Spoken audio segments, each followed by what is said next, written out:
Okay. Now you would recall that the data we looked into so far indicated that the Turkish Grand National Assembly had gone through the motions of Turkish politics, has had its sessions interrupted 3 times,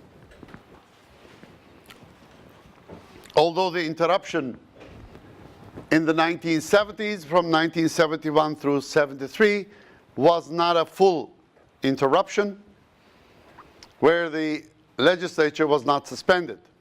But a coup in 1960 and another coup in 1980 created big disruptions and large turnovers. And that did not necessarily bode well with the institutionalization of the legislature. That is, turning it into a more supported, respected institution by those who are in close contact with it, in the eyes of the deputies, as well as in the eyes of the bureaucracy, especially the military bureaucracy who had interacted with them, but also the civilian bureaucracy who have been constantly doing business with the legislature. For the commissions also require the input of the bureaucracy.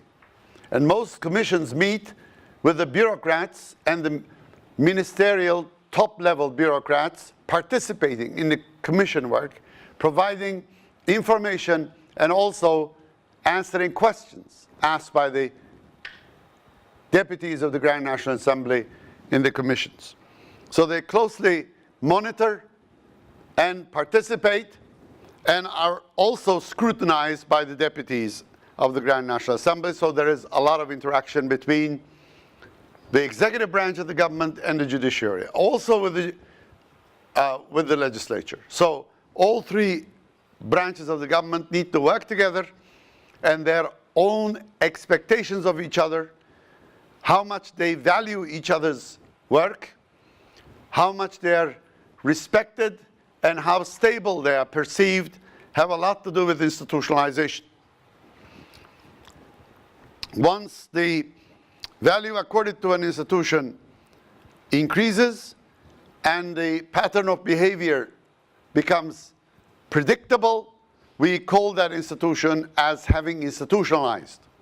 In the case of the Grand National Assembly, neither seem to have taken place, especially in the interactions between the deputies of the Grand National Assembly and the executive branches of the government, and also to a certain extent the judiciary. The turnover rates is a good example. Another good example is the kind of unruly behavior which we observe as unfolding in the Grand National Assembly meetings, especially floor meetings.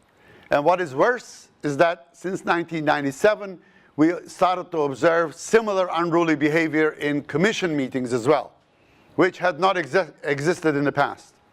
So it becomes even more difficult for the commissions to meet and work on technical matters as they came under increasing amount of partisan influence, and deputies of the parliamentary groups also use the commission as arenas where they can have partisan conflict unfolding itself, where fights of the General Assembly are carried over into this realm.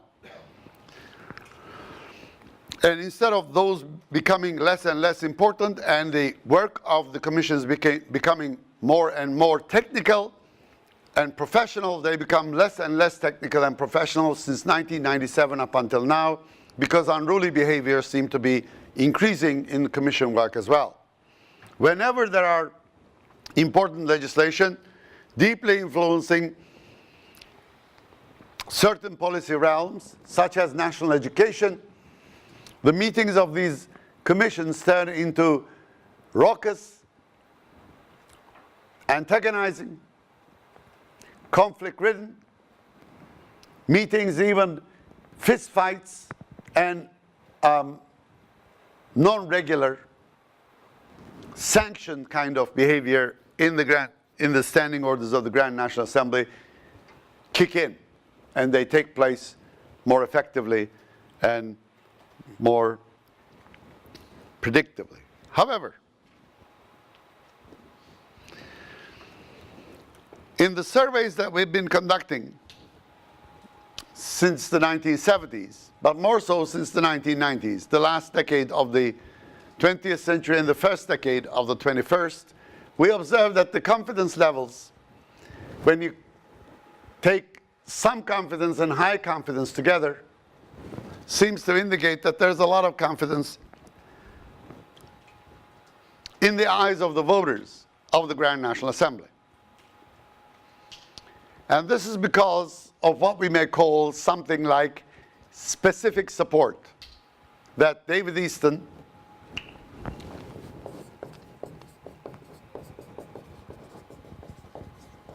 who had contributed into systemic thinking about political science by writing on the political system and a framework for political analysis in the 1950s and 60s, two major books, in which he defined support given by the people towards the political system emerging from two different kinds of practices. One is the reservoir of goodwill people have through their political socialization, education, upbringing, family background, provide them with a reservoir of goodwill for the political system, that they believe that they have a good political system that is in operation, irrespective of whether the political system performs anything or not.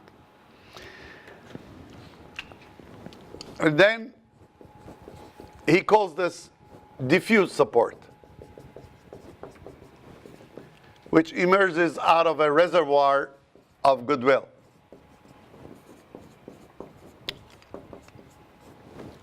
The political system inculcates in the minds and hearts of the people as they socialize into politics. Another form of support is what he calls specific support. Now, this is based on performance of the government or an exchange of benefits versus support. If you believe that the current system operates in a way to provide benefits, and you have the expectation that it will continue on providing you with benefits in the future, one tends to think highly of that system and tries to support it, hold it up, and acts in a way to be supportive by paying taxes, by voting in elections, and what have you. Now, it looks as if the kind of support we have here is more of a specific sort. For the voters tend to believe that legislators, the deputies of the Grand National Assembly, is one agent of the state with who they can interact more effectively to influence their political decisions so that some kind of benefits accrue to them. So most of the deputies of the Grand National Assembly are involved in what we call, or what the American colleagues of mine call, casework.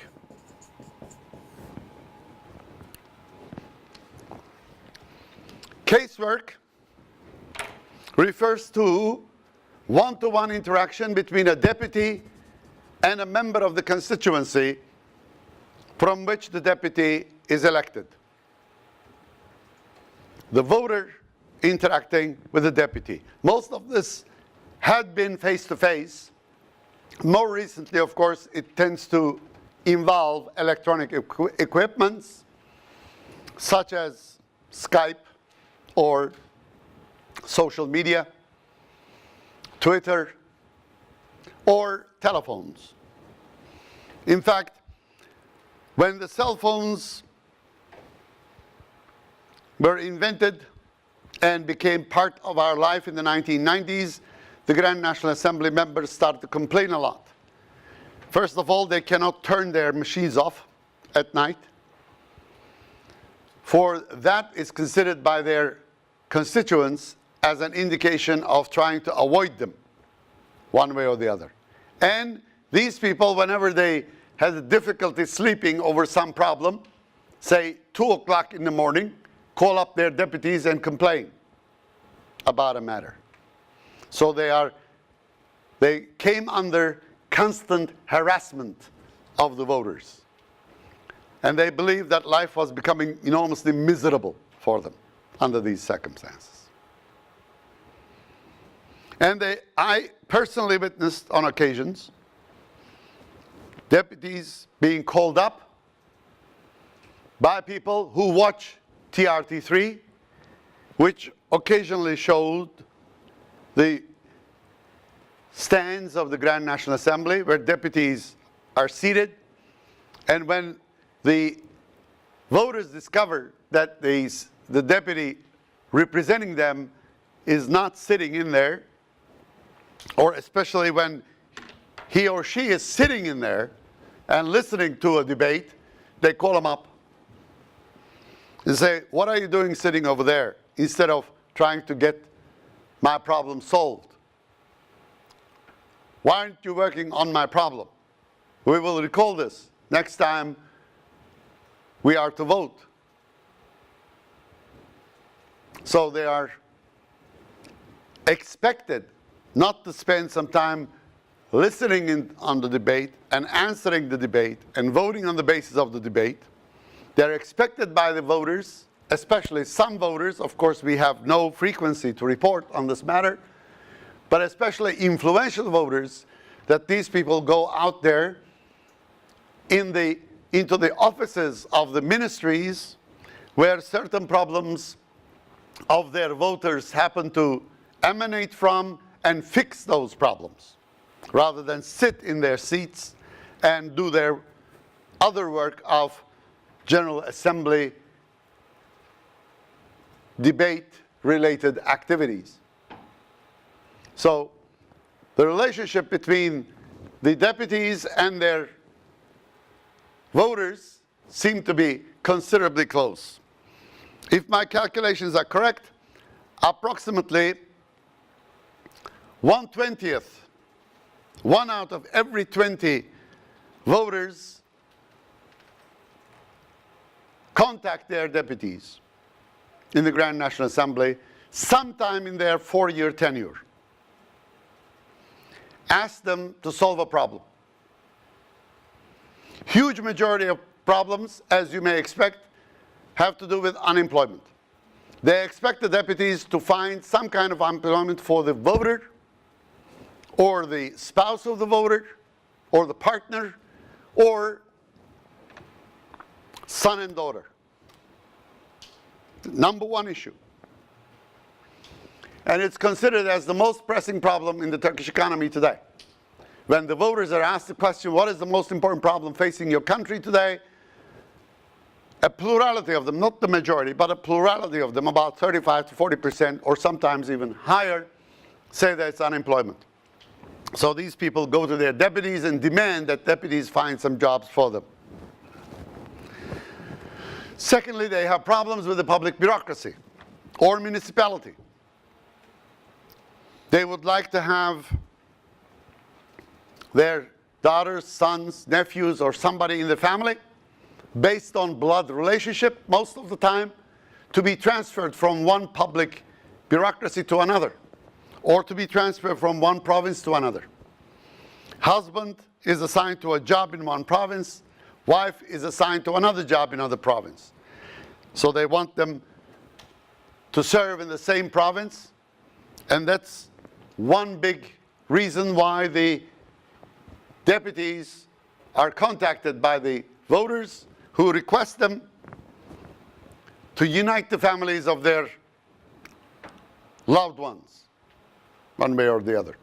So promotion, transfers in jobs, especially of the public enterprises, or the state employees, or the municipal employees, have been the regular job of a deputy and constitutes the substance of this casework. Now, some deputies who come from rural areas relatively less developed receive approximately 100 or more voters per day. Their offices are buzzing with people all the time. They are expected to serve them some tea or coffee, depending on their demand, or some such beverage, have to interact with them in flesh-to-flesh politics, that is, shake hands, kiss both cheeks, if they're especially of the same gender. It is not expected that a male deputy kiss the cheeks of a female voter. That is unexpected, but shaking hands is a different matter. You can. And then, on many occasions, they're expected to serve them lunch at the restaurant in the Grand National Assembly. So if you ever visit the restaurant, you will see that there are large tables where one deputy acts as the host for the, some part of the village or some part of the male community of the village, providing them with some lunch. In certain occasions, especially where such services, as in the case of health, for example, is not provided at the standard of the nation, demand for such health care is directed at the deputy or through the services of the deputy, where he liaises between the voter and the hospital, usually a big one, such as Ibn Sina Hospital in Ankara. And they establish good relationship with the administrators of these hospitals, where they receive their voters.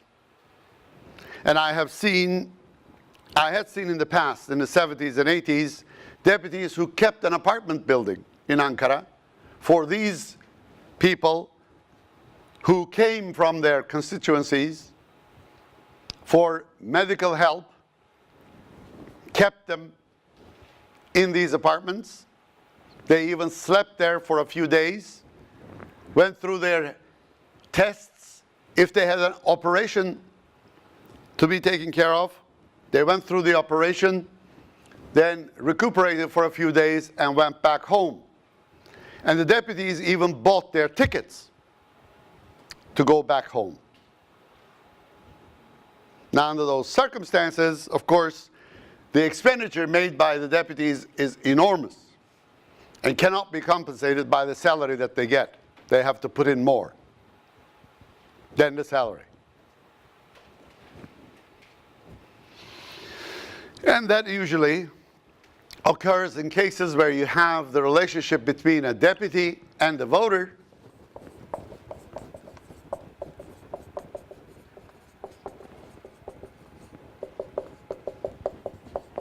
in the form of a client and a patron.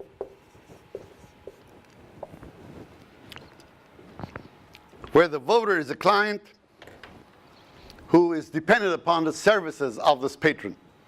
And these people are either doctors, lawyers, or in some cases also, although their numbers are dwindling, big landholders, landlords. Some relations in the 70s and 80s almost looked feudal. They're much less so. However, the same relationship of patron-client has been already converted into the urban environment, where you still have these kinds of relationships, where a strong patron, well connected with the political machines of a municipality or that of a political party, providing jobs for many who cannot afford to seek jobs or who cannot find jobs otherwise. Under those circumstances, therefore, the patron is the provider of many services, from finding jobs to enrolling students in schools, to healthcare, to any kind of difficulty that may arise. So they seem to be providing a kind of service that cannot be substituted by anything else in the Turkish political system, in return for which there seems to be a lot of confidence put in these people, as such. And when asked whether Turkey could do without a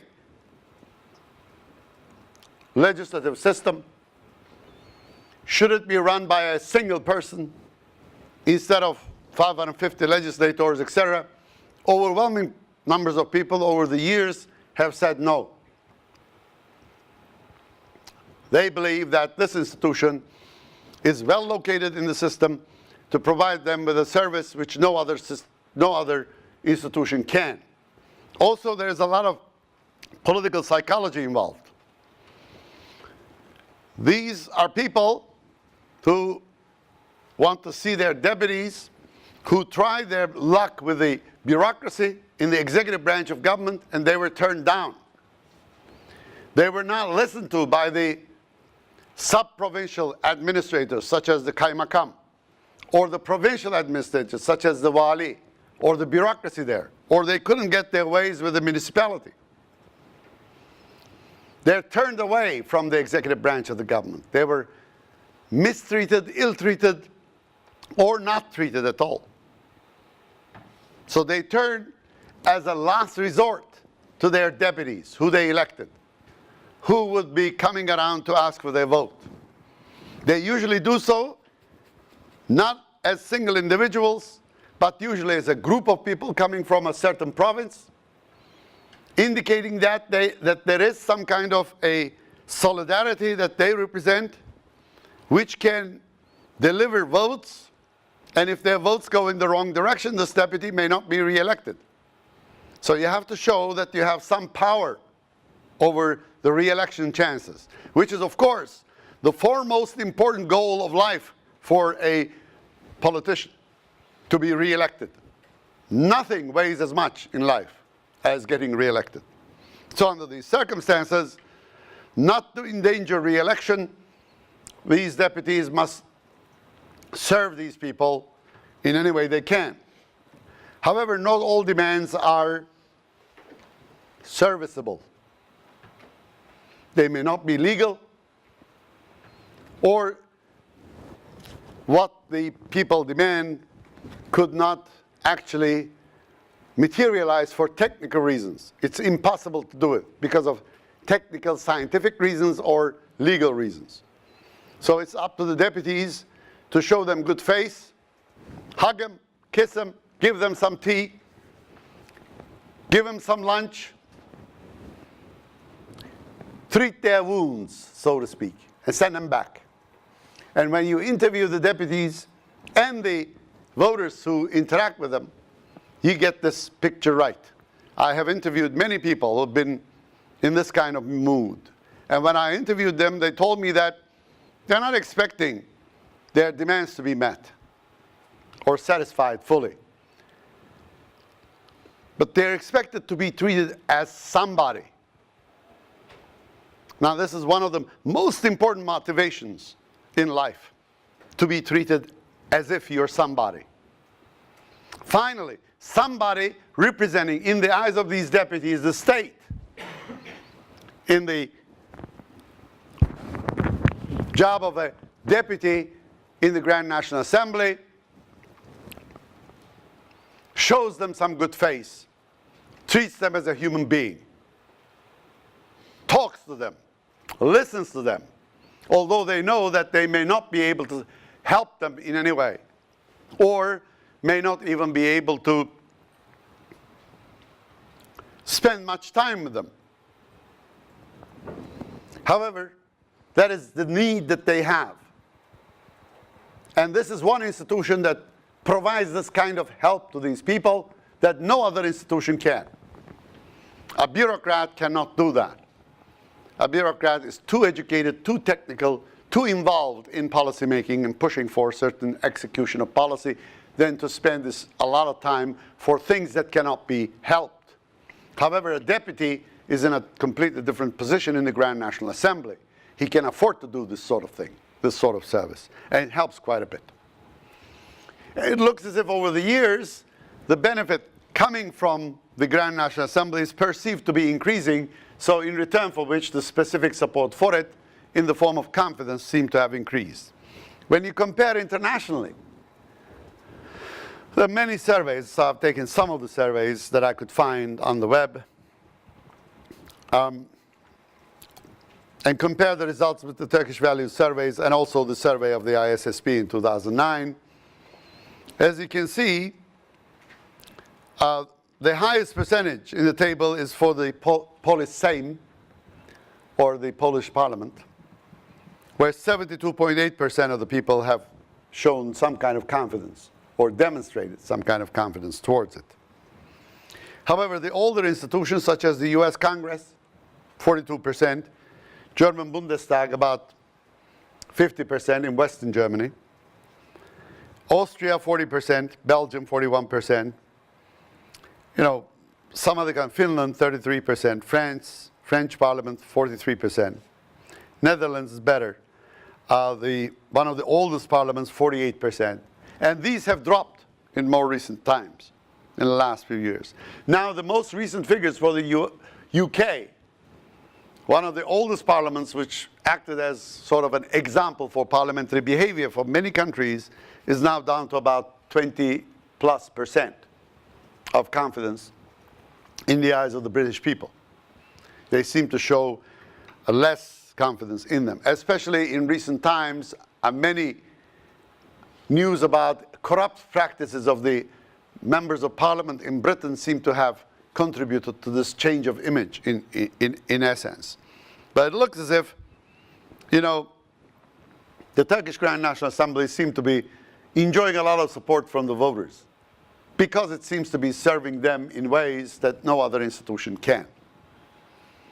In spite of the fact that it's not institutionalized very much, in spite of the fact that although legally it is the most critical political institution in the country on which the legitimacy of the state is established since the War of Liberation, it had been slighted by the executive branch of the government effectively, though the people, the voters, do not seem to have the same opinion. And they seem to be putting a lot of emphasis on supporting this institution and would not let go of this institution very easily, because of the reasons that I have tried to mention. Now, in this regard, of course, certain groups of people also play an important role, especially party members, local elites, who liaise between the voters and the deputies. Usually this connection occurs through a liaison, where a group of people meet together, and through the services of a liaison, a person or a number of people who work in the party organization where the representative is connected, where the representative also serves, and it's therefore the voters also required to enjoy the support of this person who would be influential in getting the attention of the deputy for them to have some kind of contact established under these circumstances. The usual connection between the voters and the representatives have something to do about the basic socioeconomic and cultural characteristics of the constituency. And usually this kind of relationship is established through blood ties,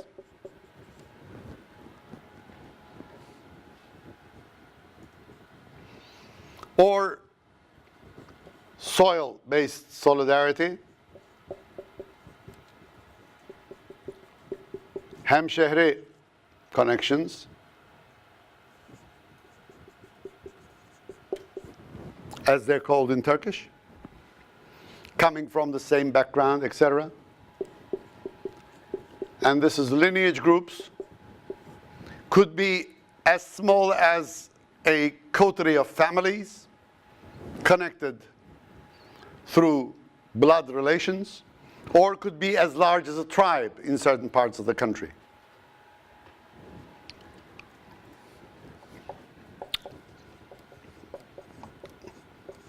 Religious brotherhoods also play a similar role of establishing connections between the voters and the representatives through their liaison activities. And these are the most important three factors that explain a lot about these kinds of interactions that establish patron-client relations between those who are elected and serve certain constituencies and those who are served. But of course, there are other kinds of relations that also are important. For example, old boy networks of various kinds, such as, for example, schools coming from the same school background, being a graduate of a certain lycée or a high school or a secondary school or even an elementary school, functions in establishing this kind of connection between a voter and the representative. Of course, for the male population only, serving in the military, askerlik, would pay a major connection, that you are connected through this kind of course, some kind of accidental interaction that happened because you served in the same regiment or the same unit for a while. And if you recall that kind of relationship, this could be one basis. Of course, then you can have professional relations, being members of the same profession or serving in the same professional associations, coming from the same professional background. So professional background would also be important. However, you should take into consideration that interest group activities do not necessarily focus on the legislature or individual deputies. They either go to the top in the Grand National Assembly, to the leader of the parliamentary group, or associate leaders or assistant leaders of the group, grup başkan vekilleri, or they work through the executive branch of the government. The most powerful interest groups do not spend time with the deputies, which they consider as a loss of time. The most successful influences occur through the bureaucracy. Interest groups cut deals with the bureaucracy, then they are written into proposals of bills which are brought into the legislative procedure by the government as government proposed bills. And these government sponsored bills have much higher chance of going through the Grand National Assembly under the vigil of the executive branch of the government, the ministers or the Prime Minister and the Prime Minister's office. So under those circumstances, if you are really well connected with the executive branch of government, then you wouldn't deal with individual deputies. You wouldn't bother. You would go through the public bureaucracy and cut deals with the public bureaucracy and the higher echelons of public bureaucracy. And that's where the interest groups are. Very few interest groups work in the Grand National Assembly for any effective period of time. So lobbying doesn't take place very much in the Grand National Assembly in comparison to the other legislatures in the world, especially the US Congress, where you have committee-based work with non-disciplined political parties. Then you have to collect a coalition of or establish connections with a large number of members of a congressmen and women, and hope to establish a coalition of them to push for legislation, which is not the case in the Turkish Grand National Assembly, where you have disciplined political parties. It's the party leadership which is closely connected with the executive branch of the government that works most effectively under these circumstances. So the casework seems to be the kind of work to which the powers of the voters are relegated, and it's usually the individual voters. So what you observe in the Grand National Assembly is usually the least powerful voters, those who had been turned away by the bureaucracy, who couldn't get their way, most ineffective in dealing with the bureaucrats.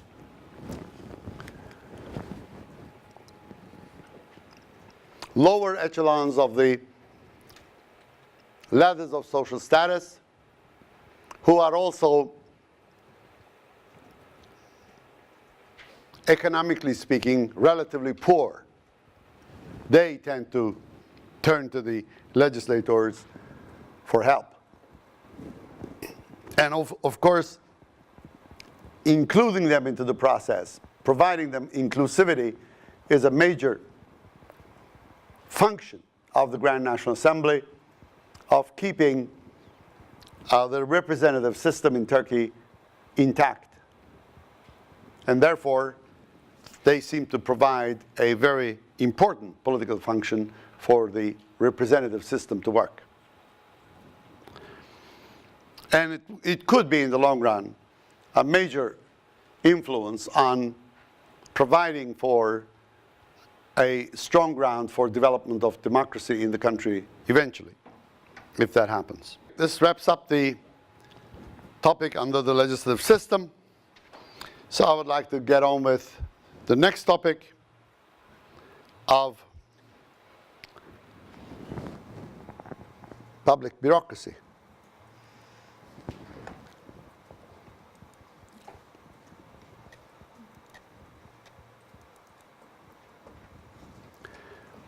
And the executive branch of the government.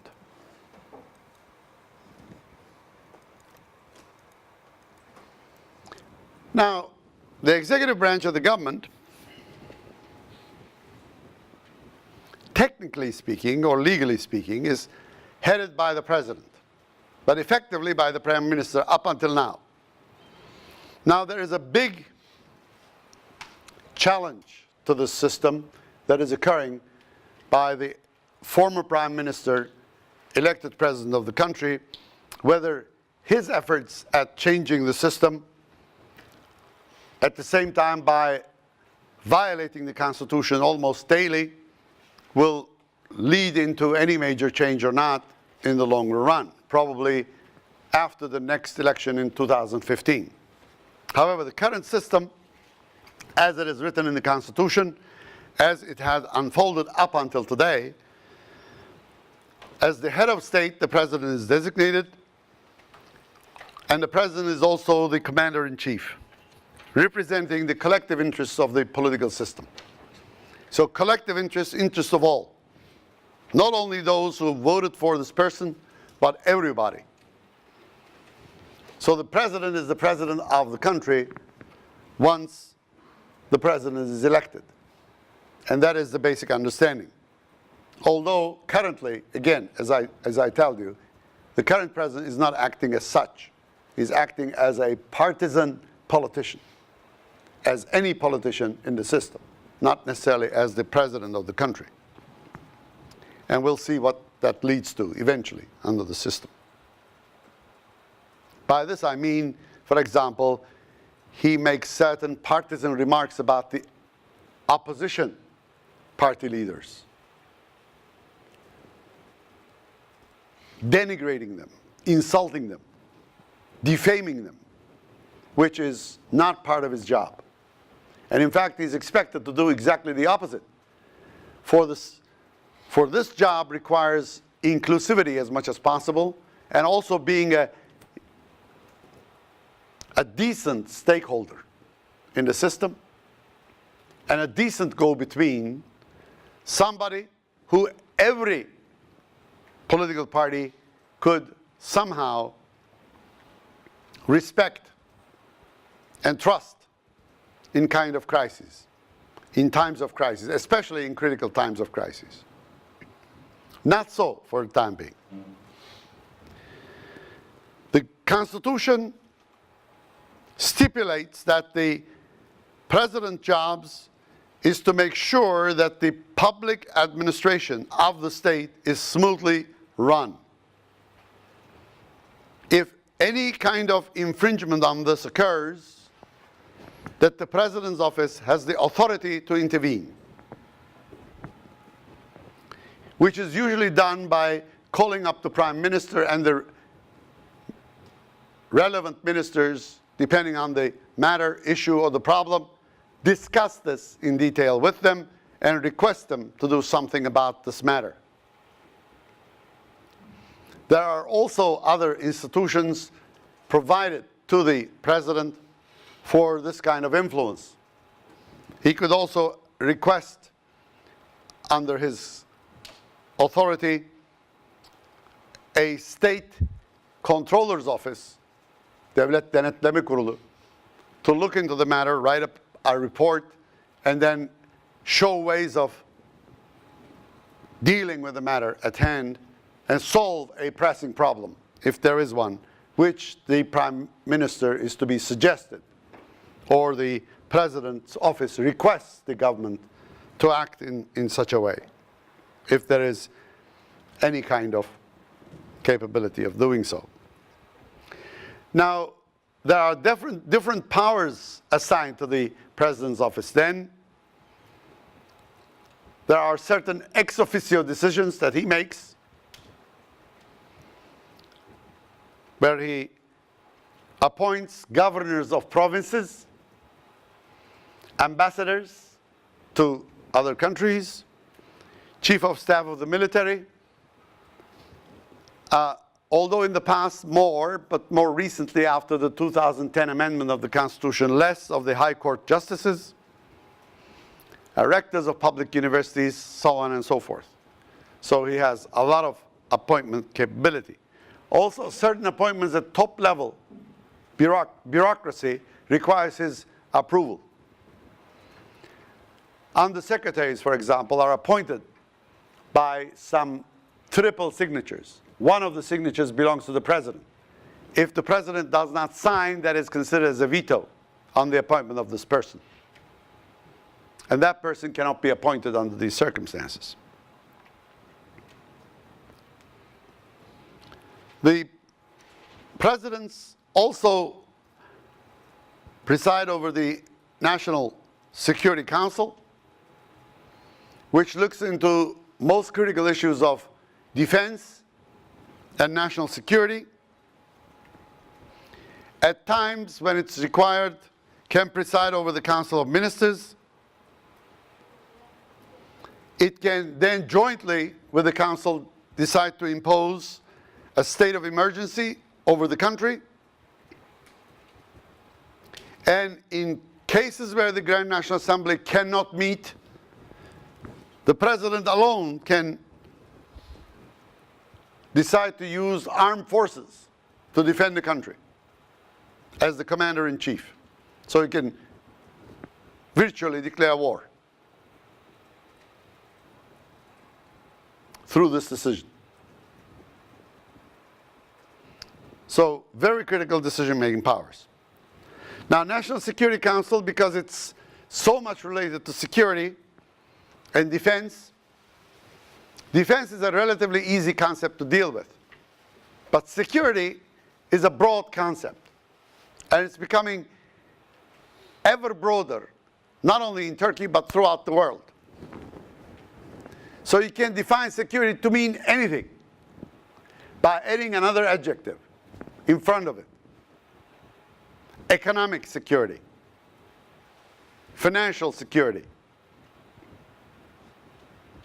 health security. So Ebola or MERS or avian flu could be considered as a security issue because it influences the health of the collective body of those who live here. So that endangers the life of people, and anything that threatens the life of any individual or any group of individuals or the whole population of Turkey is definitely a matter of security, because security is tied with threat. Whatever is threatening is a potential issue of security. So it all depends on how you define a threat. So any issue can become an issue that relates to the work of the Security Council. And in the past, especially from 1961 up until more recently, 2011 or so, the Security Council for 50 years or so had looked into every realm of life and had been instrumental in determining the policies which in its legislation or in its regulations are defined to mean recommendations to the Council of Ministers. So the Security Council draws up proposals which are recommendations to the Council of Ministers to be implemented by them in good faith. Now, these recommendations were often taken as recommendations by the politicians, elected politicians, and were not necessarily acted upon. So the effectiveness with which the National Security Council was able to influence the policies is a major debate which is not well studied, to tell you the truth, in the Turkish realm. Although there's a lot of speculation, many propositions about the effectiveness of the decision-making of the National Security Council. There have been many instances in which Security Council members had been complaining about the recommendations made by the National Security Council not implemented by the governments of the country. So whether they implemented them or not is a different matter. The most famous of them, 28th of February, 1997 decisions, which changed the educational system from 5 years of mandatory education to 8 years of mandatory education without any interruption in between. So elementary schools were made 8 years, and every student had to go through them, which was vehemently opposed by the religious conservatives, the predecessor of the Justice and Development Party, had been vocal in resisting them. Yet that recommendation was implemented. There were several other recommendations made in the same proposal on the 28th of February. None of the others were implemented by any of the governments that followed. In fact, the Chief of Staff of the military, General Kıvırcıoğlu, came out in public, complained to the voters that these recommendations made in good faith had not been adopted as policy suggestions by the governments and not followed through, which is a good indication that the politicians seem to have had a lot of leeway in dealing with the propositions or proposals or recommendations made to them by the National Security Council.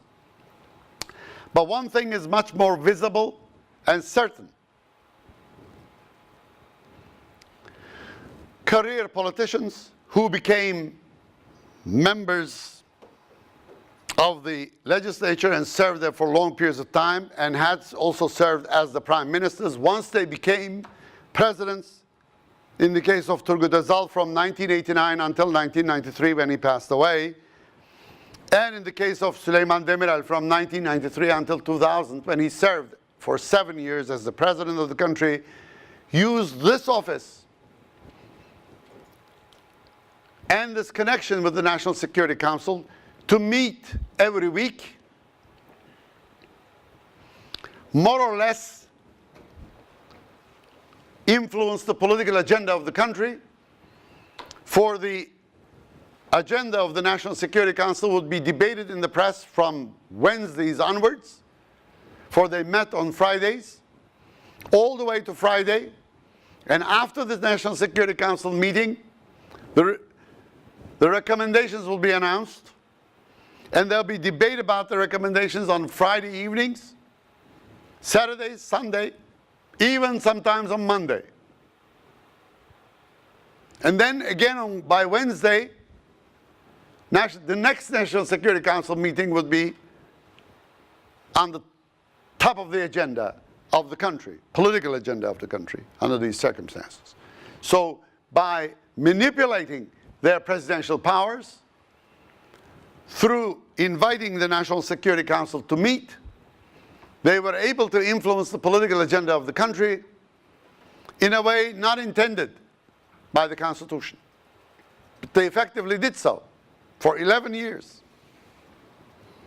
And this practice continued until 2007 or so, to a less extent by the